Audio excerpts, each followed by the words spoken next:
알아두면 쓸모있는 성형 지식을 알기 쉽게 알려드립니다. 안녕하세요. 코온TV 김용태 원장입니다. 이 영상을 보고 계신 분은 아마도 늑연골 코성형에 관심이 있으신 분이라는 생각이 드는데요. 여러 번의 재수술로 늑연골 외에 사용할 수 있는 연골이 없는 경우, 실리콘 제거하고 콧대를 늑연골로 하고 싶다고 하는 경우, 자가 조직으로 수술을 하고 싶으신 경우 등 다양한 이유로 자가 늑연골 수술을 고려하고 계실 거라고 생각이 듭니다. 그래서 오늘은 자가 늑연골은 무엇이고 어떠한 장단점을 가지고 있는지, 어떠한 사람에게 자가 늑연골 수술이 적합한지 알려드리도록 하겠습니다. 먼저 늑연골이란 갈비뼈 끝에 있는 연하고 하얀 연골 부분으로 가슴 연골이라고도 합니다. 코 성형에 사용되는 가슴 연골 부위는 6번에서 10번까지 아래쪽 갈비뼈들이 많이 사용됩니다. 이번에는 자가 늑연골 수술의 장점과 단점에 대해 알아보겠습니다. 첫 번째 장점으로는 비중격이나 귀연골에 비해서 양이 충분하다는 점입니다. 코 재수술이 필요한 경우에는 이전 코 수술로 인해서 비중격이나 귀연골이 부족한 경우가 많습니다. 이런 경우 자가 늑연골은 이것들을 대체할 수 있습니다. 콧대와 코끝에 사용하기에 풍부한 연골의 양으로 코가 많이 낮고 짧은 경우에도 아주 높고 화려한 코를 만들 수 있습니다. 비중격의 프레임이 망가져 있는 경우에도 이 프레임을 재건해 주는데 사용할 수 있습니다. 그 외에 코끝 연골이 약해져 있는 경우에도 재건을 해줄 수 있는 장점이 있습니다. 두 번째 장점으로는 강한 지지력과 유지력을 가지고 있다는 것입니다. 지지력이 강하기 때문에 코에 많은 변화를 줘야 하는 화려한 코를 원하거나 들린 코나 심하게 짧은 코인 경우에도 충분히 사용할 수 있으며 오랫동안 유지가 됩니다. 세 번째로는 부작용, 염증 가능성이 거의 없다는 점입니다. 아무래도 자신의 늑연골을 사용하다 보니 다른 재료들에 비해서 부작용을 최소화할 수 있다는 큰 장점이 있습니다. 인공보형물은 경우에 따라서 이물감이나 거부 반응이 있을 수 있는데요.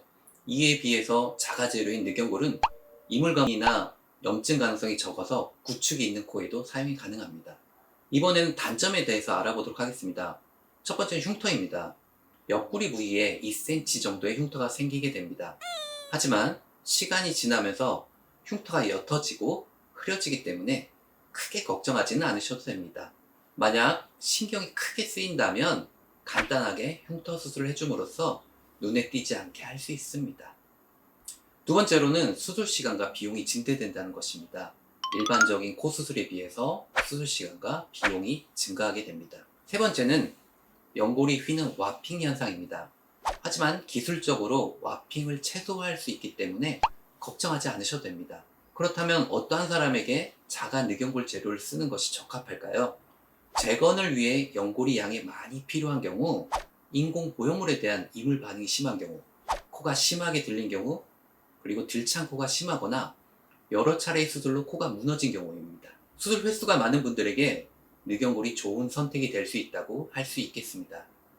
자가 늑연골과 자가 진피의 차이점을 간단히 살펴보면, 자가 늑연골은 처음 모양을 거의 그대로 유지하는 반면 자가 진피는 흡수율에 따라 높이와 모양이 달라지게 됩니다. 또한 진피 특성상 날렵하지 않다는 한계를 지니고 있습니다.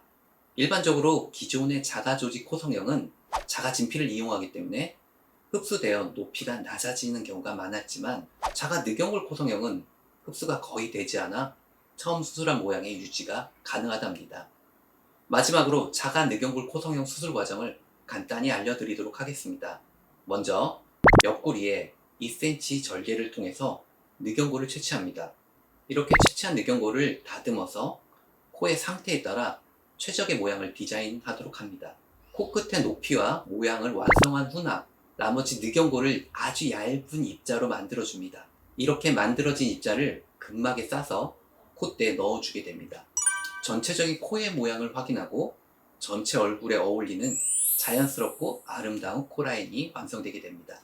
오늘 내용을 짧게 다시 한번 정리해드리자면, 첫째, 안전하게 늑연골 채취가 가능하다. 둘째, 구축이 있거나 코가 많이 들린 경우에도 충분한 지지력으로 코끝을 세울 수 있다. 셋째, 자가 조직을 사용하므로 수술 후 구축 등의 부작용을 최소화할 수 있다. 넷째, 비중격을 사용한 경우나 양악 후 비중격이 약해진 경우에도 사용이 가능하다. 다섯째, 다시 취할 수 있는 연골의 양이 충분하여 화려한 코로 디자인이 가능하다. 이렇게 오늘 코 수술 재료인 자가늑연골에 관해서 알아보았습니다. 자신의 코 상태를 고려하고 그에 맞는 수술 재료로 수술을 진행해서 꼭 좋은 결과를 얻으시길 바라겠습니다. 지금까지 알아두면 쓸모있는 성형 잡학 지식을 알기 쉽게 알려드리는 코온TV 김용택 원장이었습니다.